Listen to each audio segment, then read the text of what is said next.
Hi guys. So yesterday we had our Way of the Master Practitioner masterclass, and it was so fun. It was really exciting for me to share the Mastery Practitioner training program, but also just the Schatz Method and what makes it part of a really powerful training, and what the difference is between this type of training and other trainings. And there was lots of questions asked, and there was lots of, I think, value added. We had some feedback. Some of you were in Tuesday training today on YouTube, and so we were talking about the value there again. And so I really love that we were able to deliver that, and that we were able to experience that and create that together. And since then, of course, I've had lots of conversations with practitioners, which I just love. And so I'm sorry for not getting on here earlier today, but I don't want to be on live while I'm on a call with someone. But the calls are largely very exciting and purposeful and positive. There is one detail that I keep hearing over and over again from those of you who are well-trained, well-vetted, been committed for a long, long time. And nobody's saying it specifically, although one person did put words to it. But there is this, I'm sad about it. There is this commentary that is, I've already invested, I already did a program, they already promised, it didn't work, I already spent all this money, and so how is this one going to be different? And I really want to answer that question. I genuinely want to answer that question. Here's the answer. The answer is, if the last training that you took didn't work for you, one of two things. Either you went into it thinking it was going to deliver something that it didn't promise, or you didn't work the program. You didn't work the training. So you might have thought that a certain technique was going to be like the end-all be-all for all of your clients. And we know that that isn't possible. If there was one technique that was going to be the answer to all of the pain woes that we all address, then we would all be doing that technique, because we're all searching. You're searching, I'm searching. I'm not searching anymore, but I was on the search for a long time before I found my own path to success.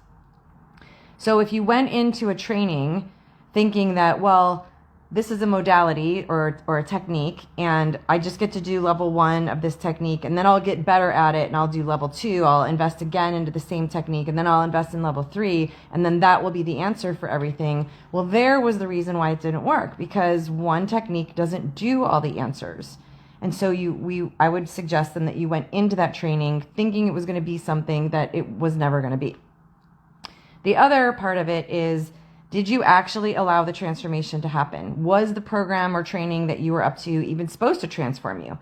In our training, you get to transform. You get to expand into the high level thinking, action, and beingness, professionalism that the outcome of the method offers. You can't be the old you. There's nothing wrong with us, but you can't be the old version of I don't know how, I don't trust, I don't know if this will work, I tried and I failed. You can't be that thinking person and also be executing at a high level.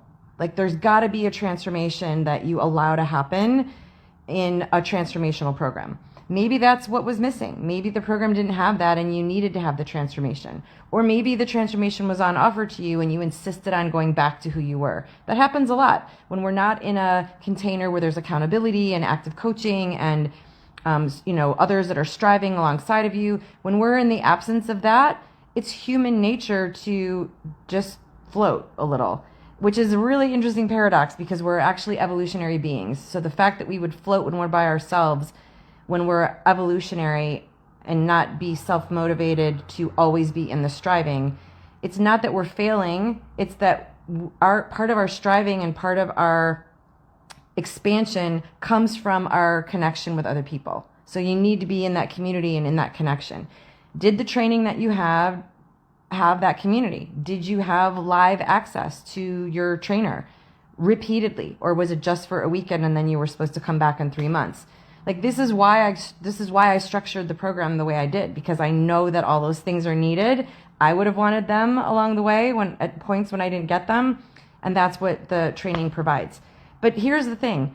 All the trainings will tell you that they are the answer. the person who's running that training should believe that that's the answer. Absolutely.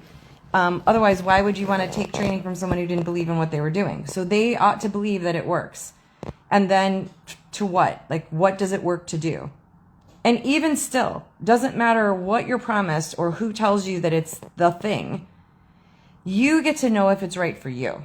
If you're waiting for the confirmation that this is the magic bullet, this is the golden ticket, this is the answer to the universe, if you're thinking that that's going to come from the outside of you, then my friends, you've missed it, because the answers are within you. The answer about, is this the right training for me? That's an instinct. And it is, does this all make sense even if I don't completely understand it? That's an instinct. That's an internal calling. That's a small, subtle, grounded yes. When we start to get into our head to try to answer it and answer it and answer it and more questions and answer it and answer it, when we're doing that, what we're using is mental activity, and the only thing mental activity can do is review. That's what this organ does. Like, if you, to be an expert at the body work that you do, you get to be an anatomist, which means you get to know the parts and how they actually work. And we know that the brain is a recall organ. It doesn't have new ideas. It repeats.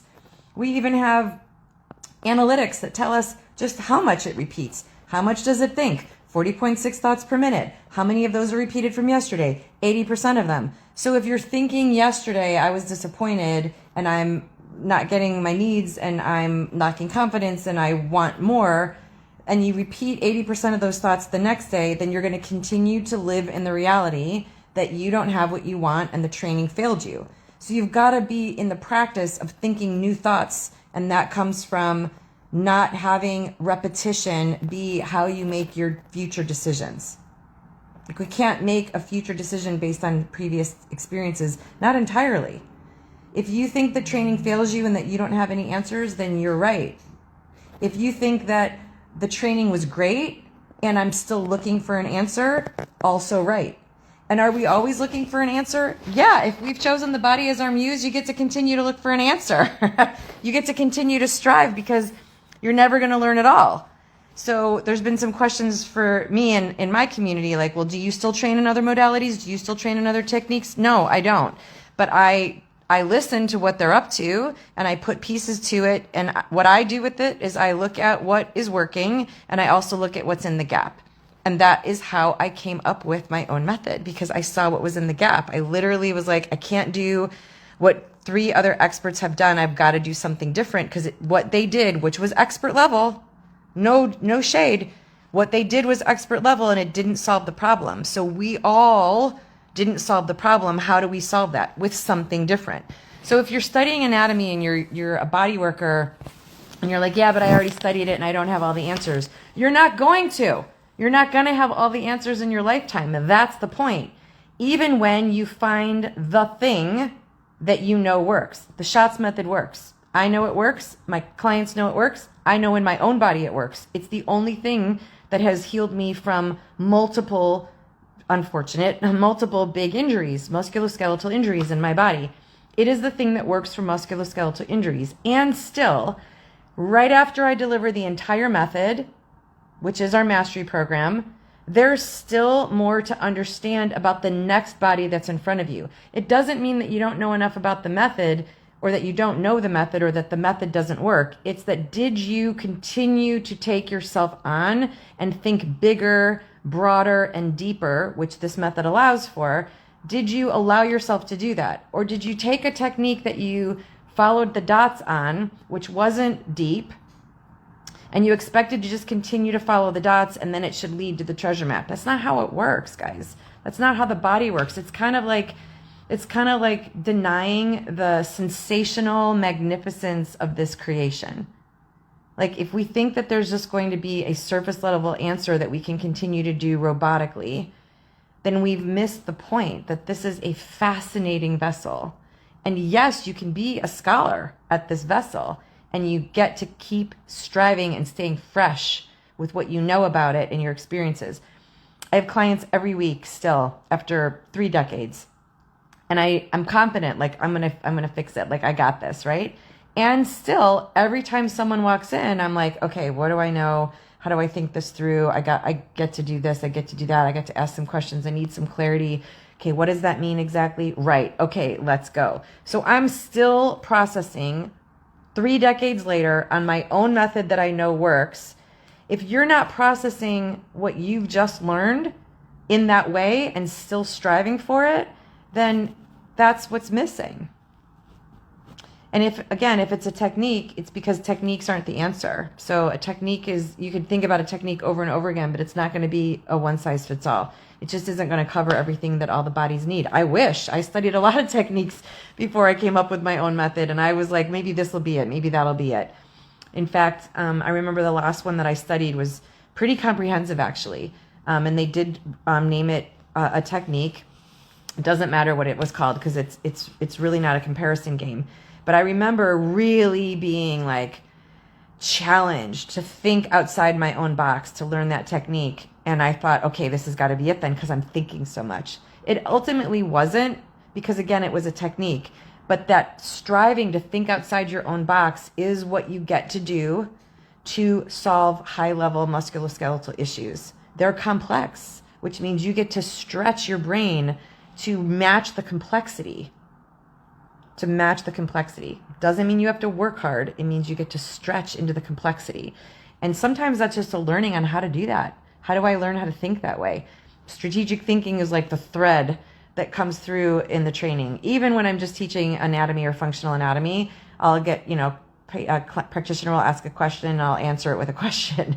And I was misunderstood about that for a long time. I get you to the answer, but that's the thing. I get you to get to the answer so that you can strategize and use your brain. I'm not just going to spoon feed the answers to you. I was on a call with a practitioner a couple weeks ago and she's like, I'm used to being spoon fed. This is a little overwhelming. Okay, well, at least we know where we get to fill in the gap then. So anyway, try not to be sour or just trusting about where you've been or whether it worked or whether it didn't. And if you know that there's something more for you and you are, inspired by it or hungry for it, or there was a yes, but then you squashed it down with overthinking, just give yourself a chance to just be calm. Just be in your calm knowing, is there more for you? The answer is always going to be yes if you chose the body as your muse. So what is it that's next for you? What is it? It doesn't have to be here. I would love it if it was the right fit for you. It's got to be a fit, right? But what is the right thing for you? What's next? There's always going to be something next if you chose the body as your muse, which I've said now 3 times. To think that we're ever done is short-sighted. That's why we're all supposed to have CEs. Because even the powers that be that grant us the license know that we get to keep learning. You get to keep learning. Where are you going to learn next? If it's time for you to come into the Schatz Method community, please do that. We have just a few weeks left for enrollment because we start July 1st. Part of the mastery program includes 3 hours with me one-on-one every quarter, and I need to make sure that there's enough time for me to do that with you. So I have had people join late and last minute, and I still make it work. But if you already know that there's a calling for you, don't make it hard for yourself. Don't make it harder by waiting longer to make your decision. Just make your decision and then trust that you're in the right place. Trust that you're in the right place. All right, I'll see you guys later.